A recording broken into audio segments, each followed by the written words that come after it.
If we're writing in a major tonality, say C major, then we have these diatonic chords. But that doesn't mean that we're limited to just these 7 chords. Through things such as modal mixture, secondary dominance, or chromatic mediants, we have access to many, many more. So let's have a look now at one of the ways we can introduce a non-diatonic chord into our song. And we'll do that by having a quick listen to the intro to this fantastic Arctic Monkeys song. Who's that girl there? Oh, I wonder what went wrong, said that she had to roam the streets.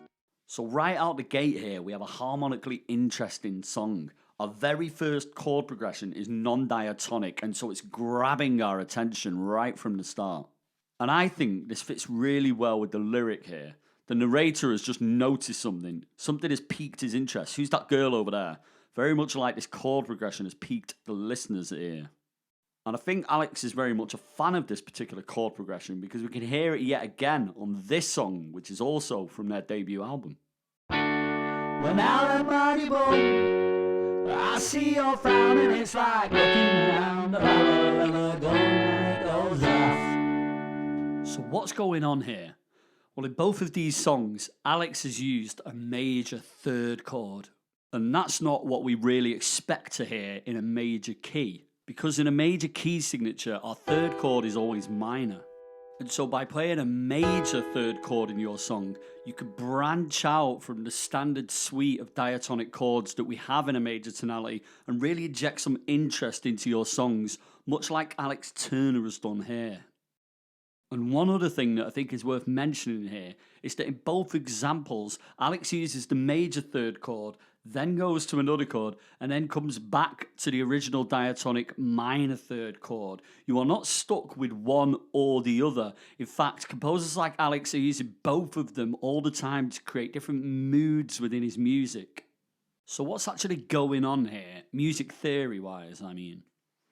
Well, there's actually more than one way in which we can think about this major third chord, and one of them is to view it as a secondary dominant chord. A secondary dominant chord is a chord which is the dominant of any of the chords in our key other than the tonic. So for example, if we're in the key of C major, then G or G7 is our dominant chord. It is the one that is a fifth above the tonic and it wants to resolve to the tonic. But all the other major and minor triads within our major tonality have their own dominant chords, and these are known as secondary dominants. For example, A major is the dominant of D minor, and while A major doesn't belong in our key of C major, it is the dominant of a D minor chord which is diatonic to C major. Therefore, it is a secondary dominant, and we can use it. And if we go back to the Arctic Monkeys song, we can see that it's this D sharp major chord is our major third chord. That is the dominant of a G sharp minor chord, which does belong in this key of B major. Now, usually we expect dominant chords to resolve onto their tonic, that is the chord a fifth below them, thus giving us a perfect cadence, one of the cornerstones of Western music. But dominant chords don't have to, and this one here doesn't. So maybe actually we could view this chord progression through a different lens. Maybe it's a chromatic mediant. A chromatic mediant chord is a chord which is either a third above or a third below our tonic and is of the same quality as the tonic, i.e. they are both major or minor, and also has a common tone with the tonic. And as the name suggests, is chromatic. So if we apply that criteria to a C major chord, we can see that a C major chord has 4 chromatic mediants. And one of those 4 gives us a major third chord in our major tonality. And again, if we apply that criteria to the key of B major, then we can see that this D sharp major chord Alex has used is in fact a chromatic mediant. B and D sharp are a third apart, a major third apart. It's a chromatic chord thanks to the F double sharp note, and we have a common tone in the D sharp note. So why this term chromatic mediant? Well, all the scale degrees and the subsequent chords built upon them have their own names. A chord built a third above our tonic is known as a mediant, mediant meaning third, and one which is built A sixth above, which is the same as a third below the tonic, is known as a submediant. Sub being the Latin prefix with below or under, and mediant meaning third again, third below. And our chromatic median and our chromatic submedian are both chromatic mediants. So, regardless of whether you're using a secondary dominant or a chromatic median, adding a major third chord to a major tonality song is a great way of adding some harmonic interest. Okay, now for today's song. This is song 16 out of 100, and this song is called The Death of Boredom.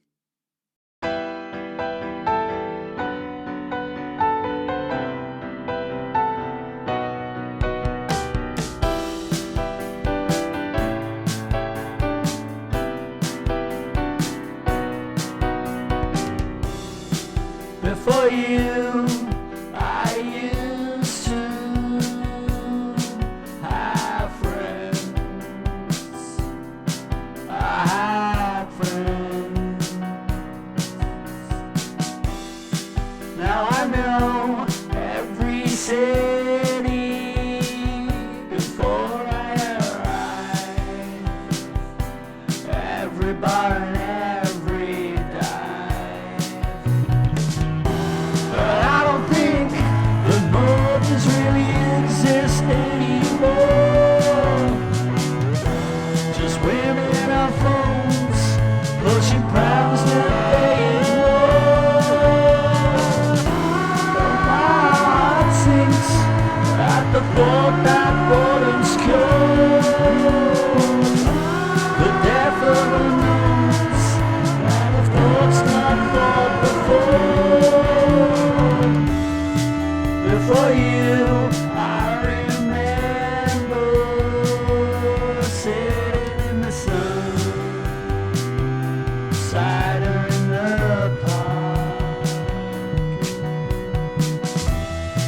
Before soon, that had all gone, but the sun still shines on silhouetted question marks. But I don't think the mountains really exist anymore. Just women on phones, pushing problems and paying more.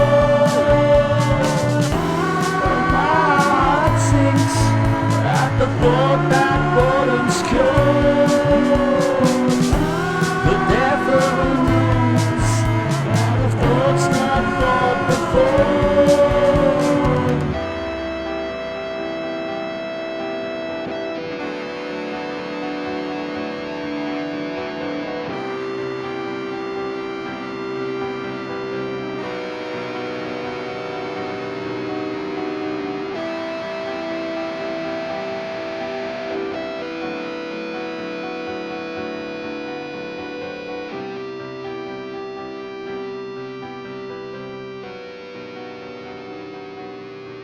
Well, there we have it. Song 16 out of 100 done.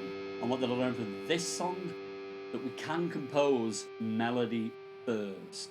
Now, I'm sure a lot of you, like me, when we try and write a song, we sit down at our keyboard or we pick up our guitar and we start strumming a few chords. That is, we try and come up with a progression. Maybe we add some rhythm to that. But I bet many of you don't start by writing your vocal line melody. Yet there's no reason why we can't. If we have some words we know we're going to work with, there's no reason why we can't start by just putting them to a melody. And if we then, say, pick a specific scale and a meter and we have a rough idea of the tempo, then we have enough structure that we can actually write our melody first. And that's what I did here today. Granted, it wasn't the vocal melody that I wrote first, it was the piano riff intro. But I didn't know that at the time. I mean, once you have your melody, you could use it in a riff, in a guitar or piano riff. You could use it as your vocal melody. I could maybe have adapted it and used it as a bassline melody once I knew my underlining harmony. And the fun thing about writing melody first is that once we have that melody, then we get to try on lots of different hats. We can try lots of different harmony underneath it. Maybe at first we try all the diatonic chords in our key in lots of different orders. Maybe we try a few non-diatonic chords, maybe a chromatic median like we talked about today.